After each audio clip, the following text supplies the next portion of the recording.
Texas versus Salinas. It involved a defendant, well, it's described right here. The petitioner, meaning the defendant at trial, without being placed in custody or receiving Miranda warnings, fell silent when asked whether ballistic testing would match his shotgun to shell casings, and the prosecution used that silence, that failure to answer the question, as evidence of guilt. That defendant was convicted, and the judgment was affirmed by the U.S. Supreme Court. This is a guy whose silence was used against him. And one of the reasons or circumstances in which your silence can be used against you is that your right to silence is not automatically triggered. You need to affirmatively assert your right to silence. And until you do that, you don't have that right to silence.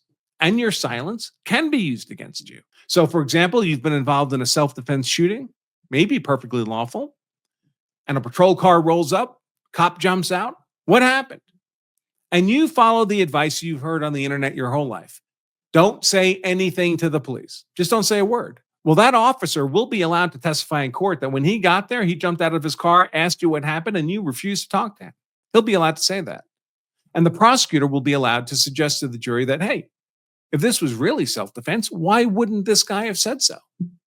Self-defense is lawful. It's not a crime. Why would he not have claimed it was self-defense right then, the first interaction with the police? I'll tell you why, the prosecutor will say, because this defendant fabricated that claim of self-defense. Any of you who had to defend yourself, you would have said it was self-defense the moment a cop came up. That this defendant didn't do that, you can infer guilt. That's not a great place to be. Now, how do you actually assert your right to silence? You say those words. I assert my right to silence.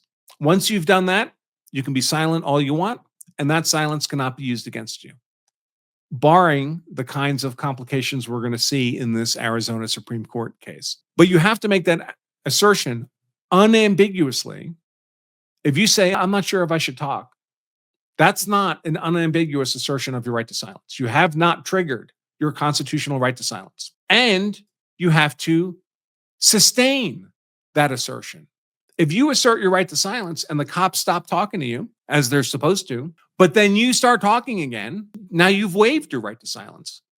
And now they can use what you say or don't say against you in court.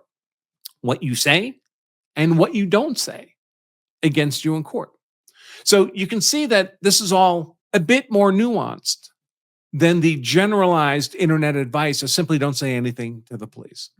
And we spent about 45 minutes in this class talking about